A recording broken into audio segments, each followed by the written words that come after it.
eles sempre falam, né? Pô, mandarim é a próxima língua, a língua que todo mundo tem que aprender. E eu acho que, inclusive, a gente conversou com um cara que ele é diretor global de marketing da Asus. E ele falou que, mano, se aprender mandarim, tu tá feito carreira de executivo. Tem muitos empregos de executivo que você tiver um mandarim é uma diferença. Hoje no Brasil já é uma diferença imensa, porque tem diversos representantes da ASUS, da Huawei, tem que aprender a pronunciar, Xiaomi, né? Porque é como se fosse um tchau em italiano. Omi, Quem me ensina é o professor Elia Jabbour, que aliás quero deixar um abraço, o cara que mais entende de China aqui hoje no Brasil. Ele é um estudioso, já publicou mais de 4 livros sobre a China. E hoje o diferencial para você entrar numa empresa, seja de qual carreira você estiver, se você tiver um mandarim, você já está em primeiro. Porque a China hoje é a maior parceira comercial do Brasil. Então, querendo ou não, todos os escritórios de exportação, sabe? Principalmente o agronegócio, que a China demanda muito, né? Da nossa soja, do nosso minério de ferro, etc. Mas essas empresas geralmente têm escritórios administrativos e se você tiver um mandarim para falar diretamente o mandarim com eles e traduzir para o português ou inglês se necessário, eles estão contratando. Então, eu como estudante de economia, tenho visto bastante essa tendência no mercado de trabalho. Eu confesso que eu tenho um pouco de medo da China, cara. De verdade, assim, não tô falando... É porque, eu não sei, eles são uma ditadura, né? Querendo ou não. E tem várias coisas de liberdade de expressão lá que eu acho errado. Várias coisas de cerceamento da liberdade do povo que eu acho errado. O que eles estão fazendo lá em Hong Kong, né? Eu acho delicada a situação ali. Então eu tenho, sinceramente... E eu concordo com você. Eu acho que a China é um grande player do cenário mundial. Provavelmente tá se posicionando para no futuro ser o maior player. Eles são o país com mais pessoas no mundo e eles são, como você diz, o coração da produção industrial do mundo. E eu concordo nesses pontos, sim, mas eu não consigo não ter medo, porque tem muitas coisas da cultura chinesa que eu não gosto e que eu acho que eles ganhando essa relevância, talvez eles queiram implementar isso no mundo também. E aí me traz um medo. É uma boa pergunta, uma excelente pergunta, porque a gente pode fazer um comparativo com as duas principais potências, como era na época da União Soviética e Estados Unidos. Vamos fazer agora com a China e Estados Unidos. Estados Unidos se manteve e agora a ascensão da China. Se eu te perguntar quantas bases militares existem da China no mundo, você saberia responder? Não. Mas também não sei dos Estados Unidos. Dos Estados Unidos eu sei, eu acho que eles tinham umas 800, né? Quase 900. É.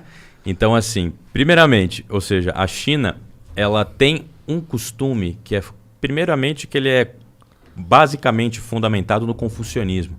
Tem um espírito de coletividade na sociedade imenso. Hoje, a taxa de aprovação, feita por uma pesquisa de um instituto norte-americano ao governo e ao Partido Comunista Chinês, beira a quase 93% de aprovação do regime. Por quê? É perigoso citar esses dados, né? Não, porque é um instituto independente, é um instituto dos Estados Unidos que fez essa pesquisa. Dos Estados Unidos? Isso. Mas e os caras que respondem esse troço, será que eles não são? Não. É absolutamente. Porque o que acontece na China? A China tem bastante liberdade econômica. Ela tem, logicamente, ali algumas questões que são fundamentais, né, do ponto de vista da arquitetura do modelo socialista que está na Constituição. Ou seja, a Constituição da China é separada em liberdade... É basicamente que nem a nossa, só que tem um segundo artigo, que é defender sempre o Estado Nacional, a soberania e o regime socialista chinês. Isso é uma cláusula, vamos dizer, pétrea da Constituição chinesa. Mas agora, vamos pensar aqui... Vamos refletir junto, porque a gente tem que fazer sempre relativizar e sempre botar do modo da experiência internacional comparada para ver o que é uma democracia e o que é uma ditadura. Bom, a China, ela tem 8 partidos, logicamente que a maioria dos partidos representados ali na Assembleia, né, vamos dizer assim que seria o nosso Congresso Nacional, né, na Assembleia Geral Chinesa, são dos partidos comunistas. Mas a China, desde Deng Xiaoping, né, que fez as reformas, a abertura, mudou o esquema antes, que era um pouco mais rígido, né, que tinha começado com Mao Tse Tung, etc. Basicamente, ele falou o seguinte: não importa a cor do gato, só importa que ele casse o rato. No entanto, os olhos do gato necessitam ser vermelhos para eles enxergarem melhor. Então, essa é uma frase do Deng Xiaoping que abriu, e aí a China virou essa potência. Em primeiro instante, ela abriu as ZEs, né, as Zonas Econômicas Especiais, e com a força, um mercado de trabalho basicamente, né, com mão de obra barata, etc, tudo mais, eles conseguiram dinamizar, e como eles têm uma população muito grande, eles conseguiram fazer produção em escala. Em escala, automaticamente, quem sabe aqui tipo de empreendedorismo, de empresa, de balanço contábil, sabe que com muita escala, preço de mão de obra barata, você diminui o preço. Mas hoje, o que aconteceu? Depois de isso foi uma estratégia de desenvolvimento. Porque hoje você tem o quê? Você tem a China. A China ultrapassou a renda média per capita do Brasil. Passou o Brasil. O Brasil é considerado uma democracia. E a China colocou mais de 400 milhões de pessoas na classe média e tirou 800 milhões de pessoas da pobreza. Ou seja, é o maior mercado consumidor do mundo. A China, basicamente, ela colhe os frutos da sua tecnologia, do seu sistema engessado politicamente, que é um sistema único, mas é um sistema que é aprovado pelos próprios cidadãos e necessita, obviamente, que aí é preciso fazer uma ressalva, de uma engenharia social fundamentada no confucionismo, como eu disse, que coloca sempre o pensamento do cidadão ao direcionamento do coletivo e não do indivíduo. Foi isso que aconteceu, por exemplo, quando estourou a pandemia de coronavírus em Wuhan. Por exemplo, o Partido Comunista Chinês, me fale qual partido hoje no mundo tem condição de fazer isso. Recrutou 1 milhão de pessoas voluntárias para irem para a província de Wuhan, para trabalharem como psicólogos, como enfermeiros, como médicos, como assistentes sociais, como das mais variadas profissões. Então isso é absolutamente inegável. Se a pessoa é voluntária, ela não está assim sendo pressionada, a pessoa não ganhou nada. E está vindo lá justamente para fazer essa ajuda e para tentar coibir o alastramento, né, e tentar cercear o alastramento do coronavírus para a China, que é um país de 1,5 bilhão de habitantes. E aí você vê o contorno, né, da engenharia social e como cada vez mais essa engenharia social coletiva vai ser necessária para o futuro. Porque a gente tem uma sociedade muito grande, qualquer desastre biológico, né, de viral, etc., catastrófico, vem um meteoro, etc., nós vamos precisar de sociedades organizadas e que tenham comando do Estado, que tenham liberdade, evidentemente, mas que sigam um padrão coletivo. E aí você pega, por exemplo, os Estados Unidos, um monte de bilionário, saiu esses dias a notícia, podem pesquisar aí, um monte de bilionário comprando aquelas casas ali para o apocalipse, já prevendo né? Os bunkers. Então isso não acontece na China, porque na China todos têm direito a tudo. A gente não sabe, né, também. É que a gente tem que tomar um pouco cuidado de falar, por exemplo, 99% dos chineses dizem que apoiam o governo. 93%. Na Coreia do Norte, se você perguntar também para qualquer coreano do Norte, ele vai responder a mesma coisa, tá ligado? Então, a gente tem que levar em consideração que na China tem muita propaganda para o governo, eles têm controle de todos os meios de comunicação, não existe o YouTube lá, não existe mídia livre na China, né? Então, é cuidadoso. E a gente é perigoso. E você, na hora de falar por que a China por que a democracia do Brasil não é tão democracia, você citou que lá o pessoal já tem mais dinheiro, né? Eles estão mais... Eu acho que isso é perigoso também, porque a gente, quando está falando de ditadura de democracia, não está falando de quanto o cidadão tem de dinheiro ou não, mas qual é a liberdade dele para gastar esse dinheiro ou falar o que ele pensa. Porque eu, sinceramente, eu não quero ter $1 bilhão na conta e não poder falar o que eu penso, não poder fazer o que eu quero, entendeu? É um bom argumento que você colocou, Monark, mas é absolutamente assim... indispensável você levar em consideração o que é uma democracia e levar em consideração a igualdade social.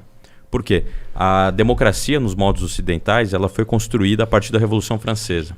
E a Revolução Francesa pregava 3 questões fundamentais: igualdade, liberdade e fraternidade. Essas 3 eram as premissas da Revolução e que moldou o mundo ocidental até então.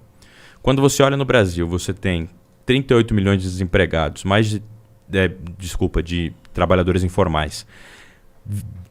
Agora, depois da pandemia, vai chegar a 20, mas hoje, dados de hoje, nós temos 14 milhões de desempregados. Nós tínhamos quase 2/3 da população brasileira desbancarizada, que o auxílio emergencial provou isso. Ou seja, a população não tinha nem acesso ao sistema financeiro. O sistema financeiro da China é 100% público. As pessoas não tinham nem acesso ao sistema financeiro. Então você pensa assim, olha para o Brasil. Você tem aí uma média de 60 mil homicídios por ano. A gente vive numa guerra civil não declarada. Todo mundo sabe que sai aqui em São Paulo, no Rio de Janeiro, pode ser assaltado toda hora. Ceará, passando por dificuldades, um monte de estado. E, portanto, eu não costumo desassociar a igualdade social como um pilar da democracia.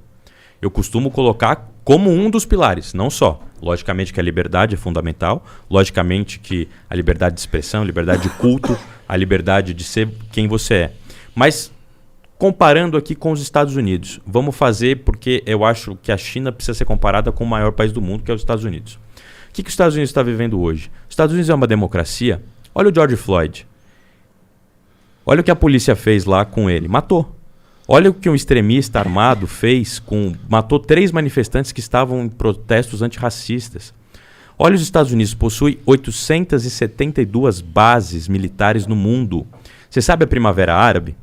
Eu costumo dizer basicamente o seguinte, que a Primavera Árabe, na verdade, foi um genocídio articulado por Barack Obama, por Joe Biden e Hillary Clinton.